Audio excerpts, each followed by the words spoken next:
Yo, welcome into the BeBall Jones podcast. The goal of this podcast in my business is to bridge the gap, to fuel hoop dreams into impactful realities on the court and beyond. So thank you for tuning in. Hope you enjoy it.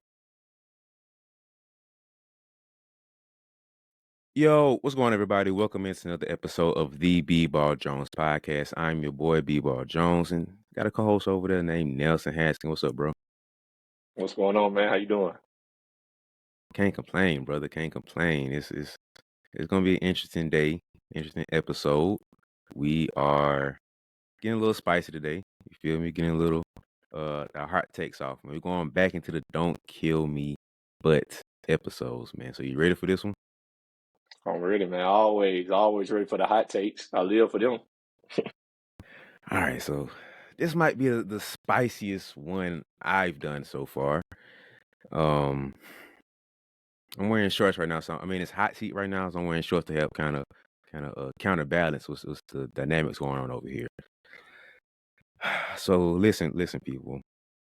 Don't kill me, but Michael Jeffrey Jordan has ruined the game of basketball, people. It's Ooh. his fault that the game is where it is today. Michael Jordan has ruined the game of basketball, okay?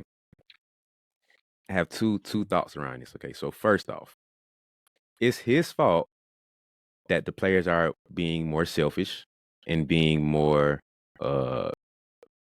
individual idealistically visioning themselves over the team.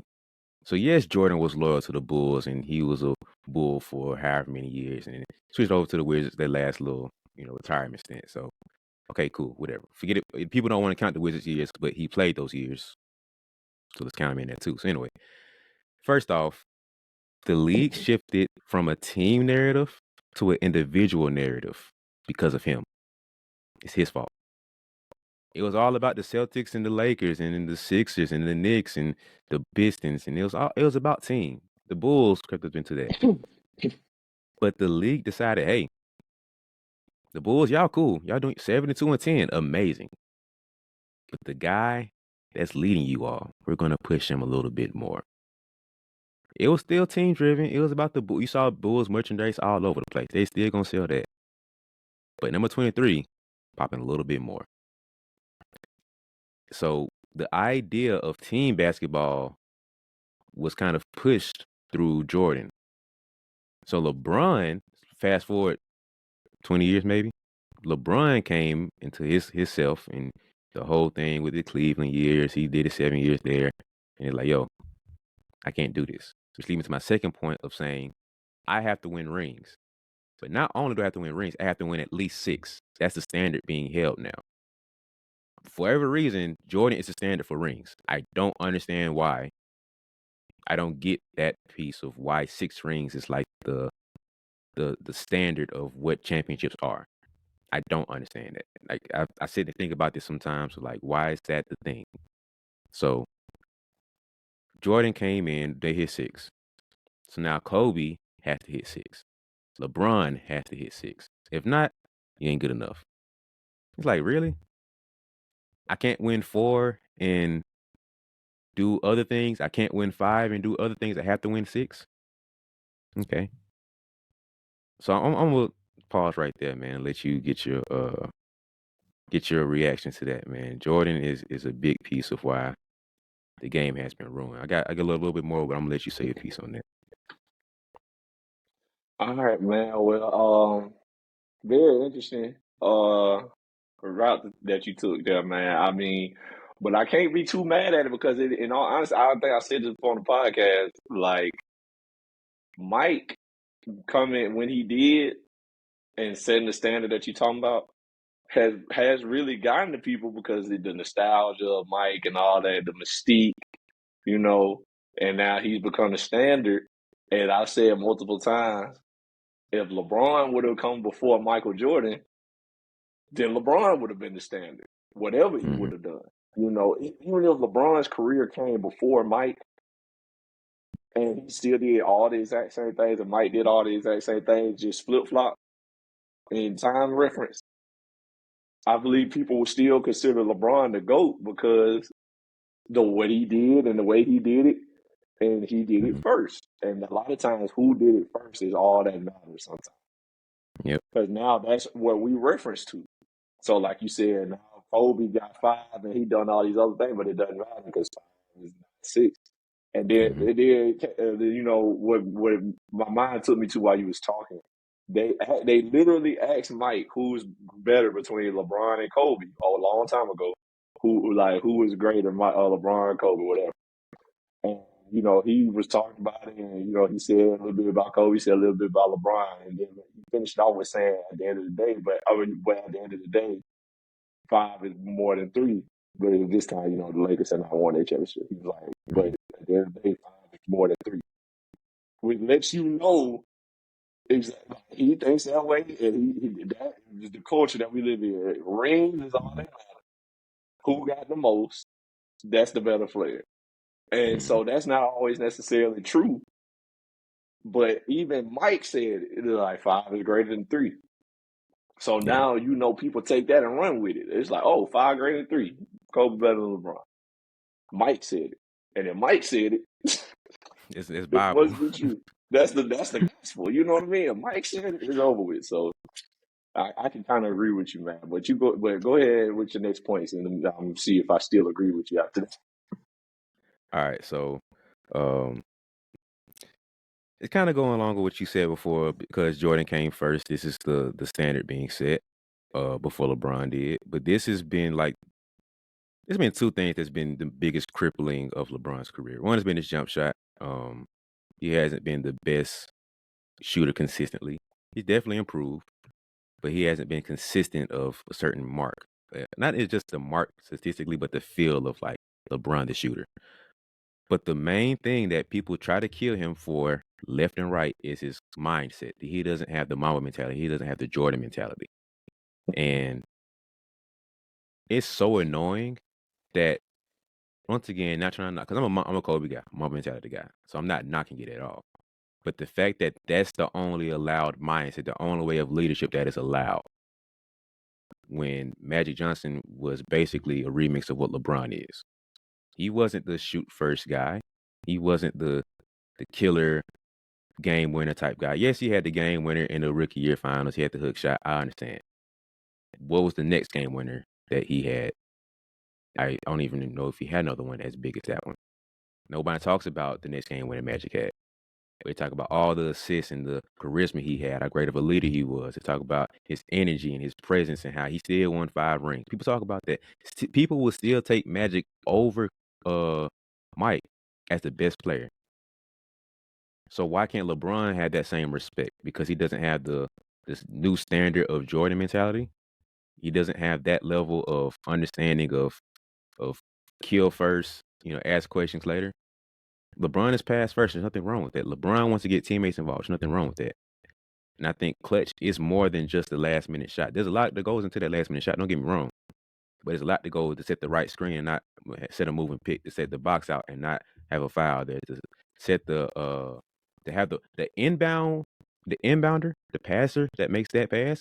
That's probably the most underrated part of all of these things. Cause like if I make this pass, like Christian Laettner getting that pass from Grant Hill, bro, like that's legendary because of Grant Hill. Like if that ball was off by a foot, like a foot is not that like right now if I pass the ball to you, we 2 feet apart. All right, you can get your arm out there and boom. But trajectory from here to the other 3-point line or free throw line, whatever it was, that foot means a whole lot more now. So the inbounder has to be clutch too.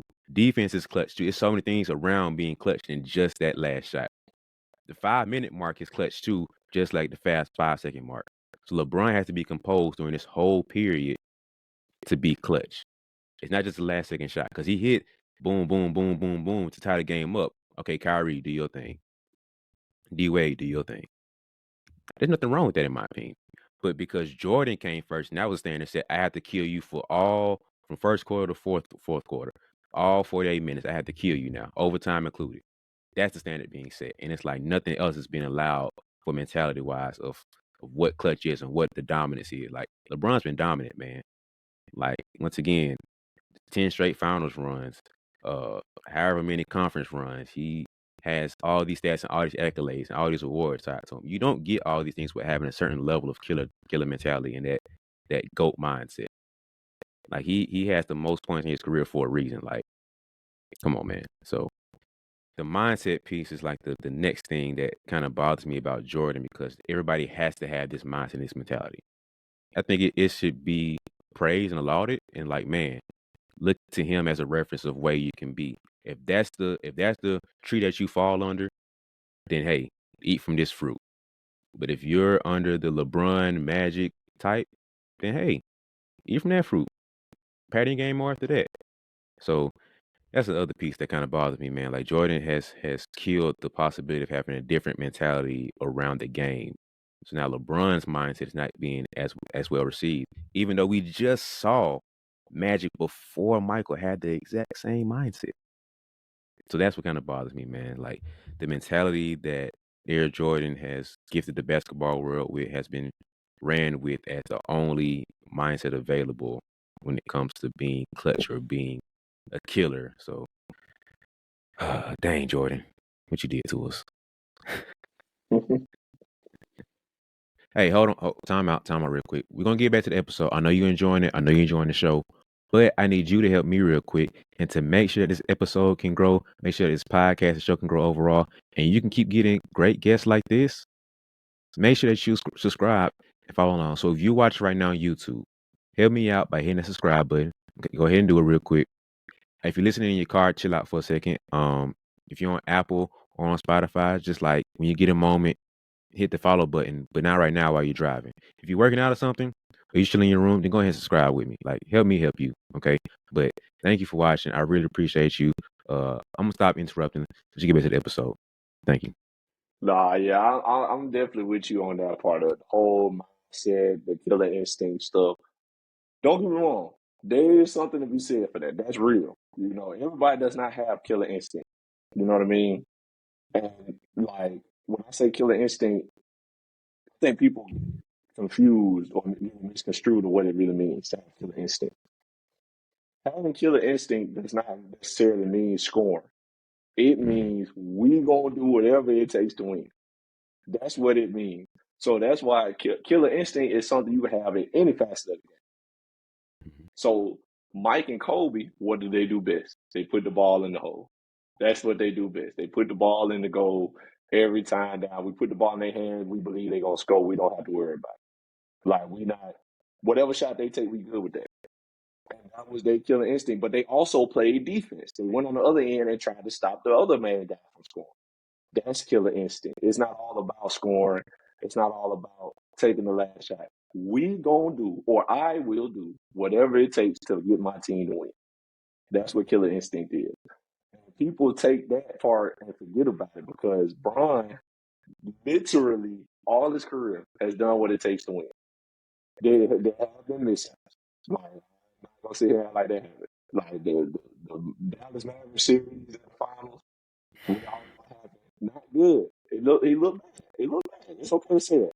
The Real next bad. year, yeah, ain't no basketball player. At the end of the day, I watched the game. I know what it looked like. The next year, Bron came with killer instinct. That game 6 against Boston. Hate to bring that up to you. Hate to bring it to myself because I'm a KG guy. That game 6 against Boston, when we got the little LeBron meme where he was looking up, looking, what I mean. That's killer instinct. He decided he was going to do whatever it took to win. Because he spoke on it later on in his career, not too long ago. He said, when they asked him about it, he said he did that. He knew he had to because if they didn't win or if they didn't win a championship that year or make it happen that year, Pat Riley was going to break the team. He said he felt like if he didn't do that team's going to get broken up and they wasn't going to get in. So he did what it took to win. And so that was dominating on both ends. And I still think Brian passing up the last shot and stuff like that in the end of the games, that's also killer instinct. Because those guys be open. It'd be different Mhm. if Braun was passing the ball to somebody and went stood in the corner. That'd be different. Braun literally got the ball in his hand though. He got the ball in his hand, run the play, made the read, kicked to whoever, made the pass. They don't make the shot. It's like, hey, we gotta live with that. And I remember him doing that so many times. I remember when he threw out to Kyle Korver, and Kyle Korver missed the three. And it's like, that's Kyle Korver. Literally one of the best shooters ever. Did the same thing for Danny Green for the Lakers. Danny Green missed. You know what I mean? Like, it's happened multiple times. And there's been times Bron took the game with. I've seen that multiple times. The float off the glass going left against Indy. I want to say it was against Indy. The shot against I the think Bulls. Yeah, the shot against the Raptors. Like, I've seen all those shots. That it's the same thing. But Mike and Kobe got us thinking killer instinct mean we gotta score the ball every time. Whatever happened, we gotta score the ball. But in reality, that's not what it means. It means we gonna do whatever it takes to win. Whether that's scoring, whether it's defending, whether it's hustling, whether it's guarding the best player, making it tough for him. Whatever we gotta do, that's what we need. That's what we gonna do. We gonna get it done. So, like, yeah, man, I ain't gonna lie, you sold me with that one because I have been upset about that one for a while. Like, people always act like you gotta score. Scoring means Mamba mentality means scoring, means killing. Like, dog, some of y'all be talking about Mamba mentality, then go on the other end and don't guard a soul. I'll be man, watching y'all. Like, I'll be watching y'all. Y'all will be talking about Mamba mentality, ice in my veins, this and that, this and that. And go on the other end and don't guard nobody. And I'll be like, this is not what Kobe was about, dog. Like, y'all be screaming that, but that's not what he was about. So, yeah, like, that's a lesson people really need to learn. And Mike and them, that's on people at the end of the day. People, take what they wanted. They took what they wanted out of it, like, oh, scoring, my mentality, cool. But they ain't take the hard part out. You know what I mean? Like defense hmm and getting on your teammates being able to get on you, the work ethic, stuff like that. People take what they want and they apply it to themselves. They don't want to take the whole thing. So yeah, man, I hate that part of it. Like, man, you got to do it all. You got to do what it takes to win, man. yeah. That you got me with that moment mentality because moment mentality. I dropped 40. Yeah, it did my thing. I went off tonight. The dude you was guarding dropped 38. What are you talking about? Like y'all neck and neck, bro. What? What? Trying to tell you, too much of That that ain't no going on now, man. that ain't no real moment mentality. Moment mentality is I dropped 40. The dude I'm guarding, it's a rough night for him, man. He only had 6. He only had 8. Or if he got his 20, it was an ugly 20. It was you scored out of the 20, you probably scored 8 on me, and the rest of them came on my teammates. No offense to my teammates, but it was a rough night against me, bro. Like that's where my mentality. My mentality is you going head hunting for the best man. He wanted to guard LeBron. He wanted to guard T Mac, Ray, Vince Carter, Jordan. He hit Reggie. He head hunted those guys. He didn't care. He guarded Gilbert Arenas. He guarded Chris Paul, Stockton. I'm naming Hall of Famers here, bro. He didn't dodge any of these guys. He went in head for head. You are the primary perimeter player. I will be guarding you. I'm your defense assignment tonight. If Phil don't change this, I'm guarding you. Rick Fox, I don't worry about you. Fish, I ain't worried about you. I'm guarding AI tonight. This is my matchup. I want this. You're not going to go off tonight. You're not going to be the reason they win because I'm guarding you tonight. That's part of my mentality. Like you said, the accountability piece of saying, yo, if I'm messing up, please be on my head. I'm being on my own head, but you hold me accountable too. Everybody ain't doing the same, man. That's a part of my mentality too. My mentality is doing what it takes to be great. There's a lot of sacrifice that goes into what it takes to be great. And part of that is accountability, but people don't want to have that part of it. There's a sacrifice that goes into it. That means being ego-less at the right time to say, hey, it's not about me, it's about the team. Because if this means that the team wins, that's a part of my mentality. Everybody don't want to mention that part. They think about getting to 5 a.m. is cool, but you got to do that consistently. It's more than just the weekend stuff. It's more than just Monday through Friday. It's a lifestyle. My mentality is more than just a cute little phrase or scoring this many points. It's a lifestyle that you have to. It's a whole lifestyle mindset versus this cute little phrase you want to throw out to be cool. Don't get me started with my mentality, man. Like, I'm a Kobe guy, so I'm already don't knowing. get me started on I that, bro. already But know that's what I was saying. that. But, Yeah. LeBron is a level of clutch because I will stay on this to this day. My favorite memory of him is him dropping 48 on the Pistons. That's one of the greatest performances I've seen that man put up in his life. I know it's a long time since then, but bro, that '07 playoff run, he dropped 48 on them boys, and I was in awe. I went back and watched the highlights maybe a month or two ago, and I was in awe, man. That LeBron was something else. He could score and shoot then too. Before he put all the muscle in, he was a little bit smoother with his game, and he could get buckets, man. But that's clutch too. To have the entire game dominate like that, like LeBron, the ball is in your hands. Stop him. They couldn't. The best defense of that time, maybe the Spurs, but narrative wise, the best defense was the Pistons. And they could do nothing with that man at all. This before the league changed and hand checking wasn't, it was still allowed a little bit back then. That's when defense was everything back then. He went head to head with the best defensive team. And the Cavs didn't have like some snipers around him for real. They didn't have the best roster for real. They didn't. It was a big drop off for LeBron. No offense to Larry Hughes, Drew Good, and Big Z, but superstar or potential superstar, hmm, so Some good players. some really good role players. So, um, it wasn't like today's time where you got LeBron and AD and D Wade and Ray and Bosh and Kevin Love and Kai. No, it was LeBron and the Cavaliers. That's what that was. So dropping 48 in a clutch game like that, come on, bro. That's clutch to that. When he went head to head with the Warriors game one and he dropped 50 some triple double, like come on, bro. Like come on. Like that's years later. So you telling me between that time to 2016, 2015, he lost clutch? Like he lost it all the time and just got it back. Like, come on, man. So put more respect on LeBron name. I love Jordan. He's my guy, but LeBron has a level of clutch. His clutch is just different. Like you can't compare a Ferrari level of driving to a Hummer or a 18 wheeler or a Tesla. Like, come on, but it's still high end. These are very expensive cars and vehicles.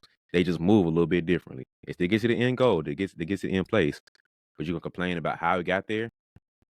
Come on, bro. Like let's be a little bit more basketball nuance, a little bit, have a higher basketball IQ when we talk about the game. Like LeBron's clutch. So thank you, Jordan, for ruining LeBron James' career. All right. That's the summary of this. Oh man. That's funny. Nah, but All right. Okay. Another timeout. Okay, look.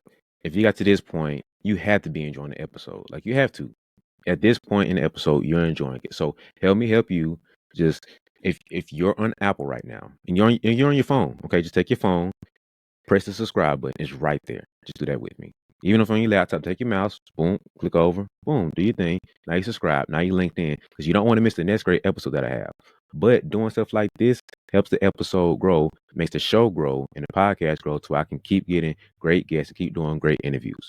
So if you listen on Apple or Spotify, take a second, look at your phone, press the follow button, okay?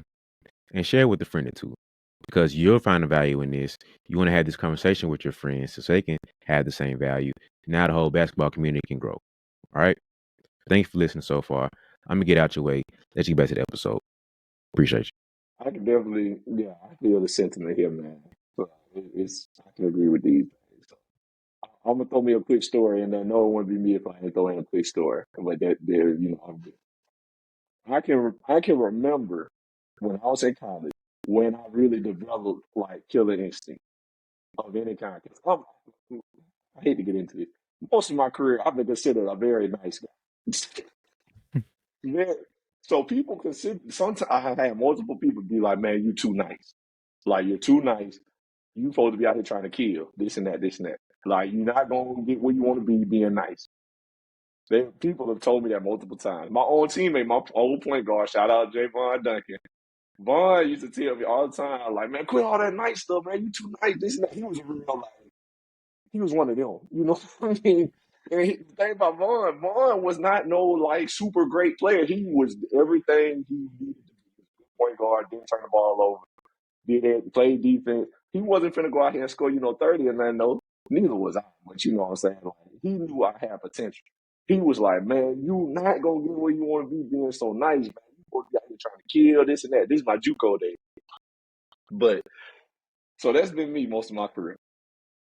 And when I was at CSU, I can tell you the exact day started really like knowing like, okay, I gotta be like more serious about this job. Like, not that I want to serious, but like I have to know how to be like tap into like a killer instinct to really get off.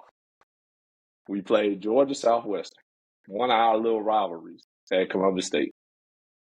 I'm having a game, B. I'm having a great game. This was my second year at Columbus State, the year after COVID. I'm having a game. I have 6 blocks in the game. I'm playing great defense. I have 18 points. I want to say 8 rebounds and 6 blocks. Like triple double watch. I was hooping. And I remember I scored a couple times. They really couldn't guard me in the post, in the low post. I was, they called time. We was in the timeout. My coach say, I think I might have told this story, but this is not the whole story. My coach, Cole Moore, say, hey, Nelson got to go on, so run box. This time down, running box 2 for Nelson. In my mind, I'm like, he just say, I got to go. And we running box 2 for me. This ain't never happened, B. This ain't never happened. He's never came in the time I said, hey, Nelson got to go on. Let's go to Nelson right. Never happened. It's always been Hunter, Langston, Christian. These are the guys that were scoring. He said, Nelson got to go on. We going box 2 for Nelson. I'm like, okay, shoot. All right. I wasn't expecting that one, but I was ready. I said, okay. We went out there, we ran it. I got it and I scored. I'm like, oh, I'm hyped now. Like, I'm hyped. I'm like, oh, they called the play for me. They ran it and I got it and scored. Oh, I'm ready. I'm hyped. So the game goes on. It's a close game. And we up big. We give up the lead, though. We give up the lead. Like, late in the game, they come back. Part of the reason they come back, for multiple things, I go to the line 3 times down the stretch of the game. And I go 1 for 2 all 3 times in crunch time. Like the last 2 minutes, I went to the line 3 times. It's like they kept fouling me because I was scoring though, so I'm still getting to the rim. They fouled me every time. And the first time I went, I missed the first one, and then I made the second, and then I got fouled again a couple minutes later. I went, I made the first one, and then I missed the second one. After that one, I was like, dang, I'm selling. Fouled again. I was like, dang, bro. Like that. This is a bad thing for a basketball player. Y'all don't know how this feels.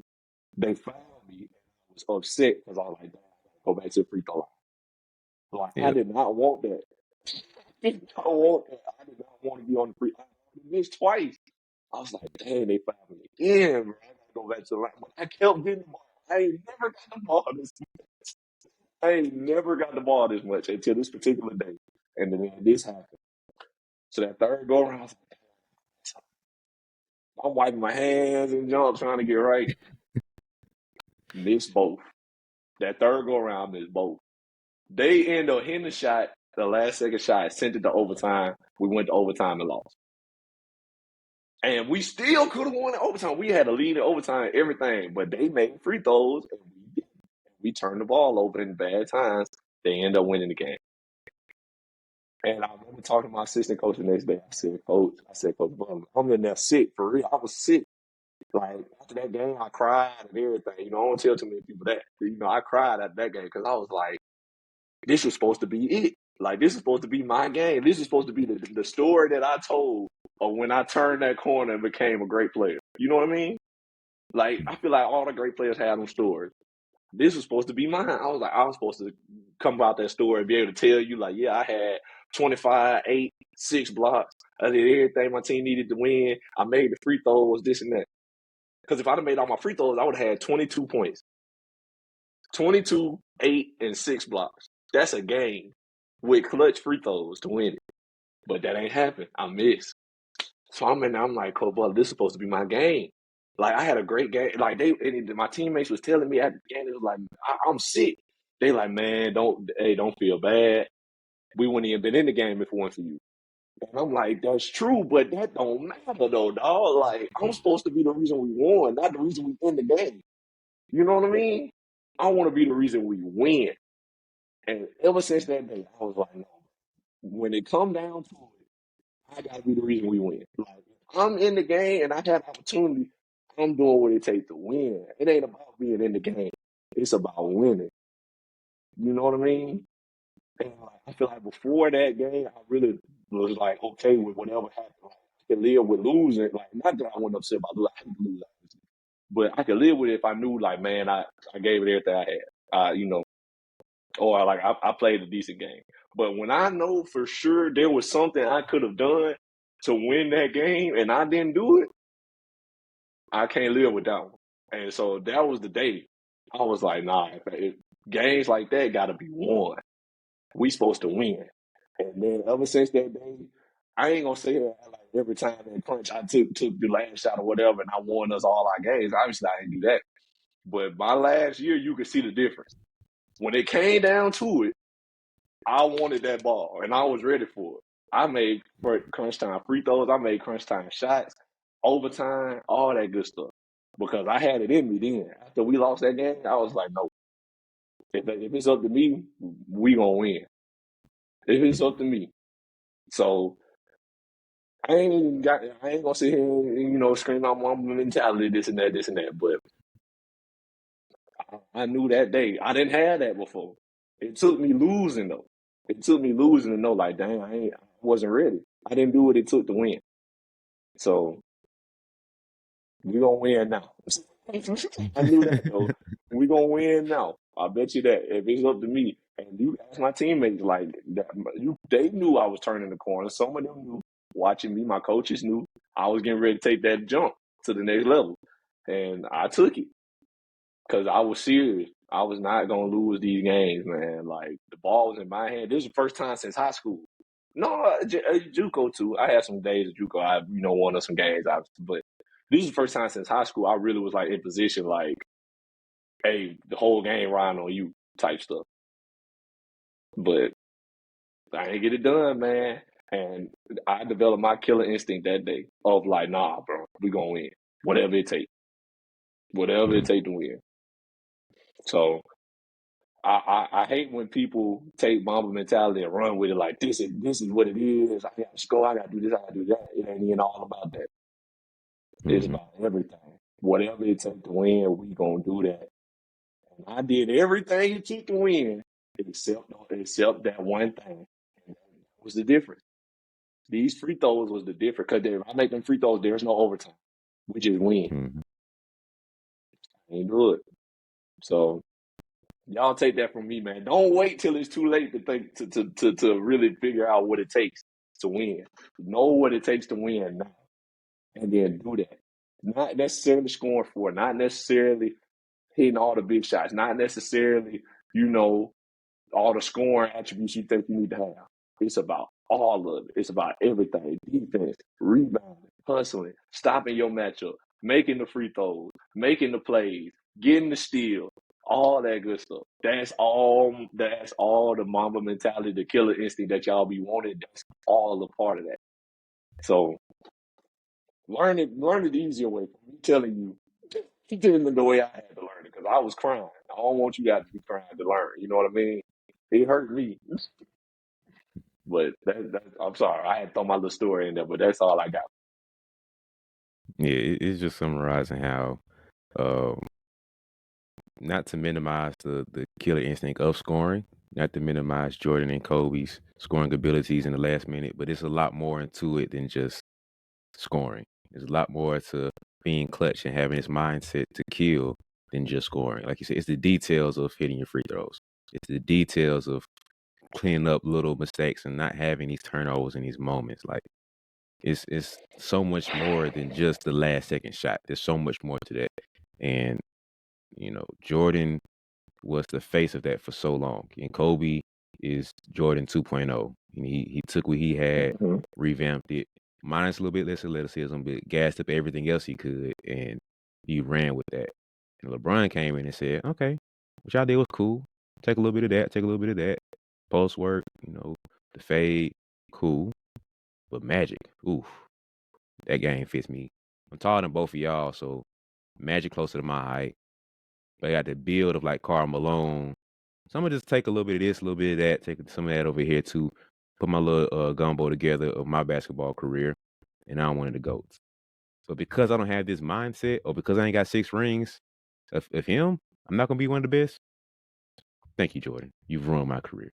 So that's the summary of this: is Michael Jordan ruling LeBron James. I'm just playing, but nah, it's overall the aspect. It's the overall aspect of how Jordan is a standard, and the standard that we choose, the standard of Jordan that we choose to hold players to is not making sense to me. It's not fair to the overall career of so many players. So, um, I know y'all 80s babies gonna eat me up. That's fine. Have all the comments below. Just drop it below how y'all feel about this, and we have a conversation because I'm right, so it doesn't matter. They gonna kill me for that Hey, fight too. bro. Oh man, Hey, that's funny. bro. I done touched the golden child, but they finna come in my neck, but it's all good, man. So, I'm off the hot seat for a minute. We'll see how long this lasts, but pray for your boy. They finna try to come at my neck, man. But that's it for They me, definitely man. ready for this one. The Jordan Nets finna be coming at my head, boy. They finna oof. But it's all good, you know. Uh, it's all fun and games. But that's it for me, man. But y'all stay tuned.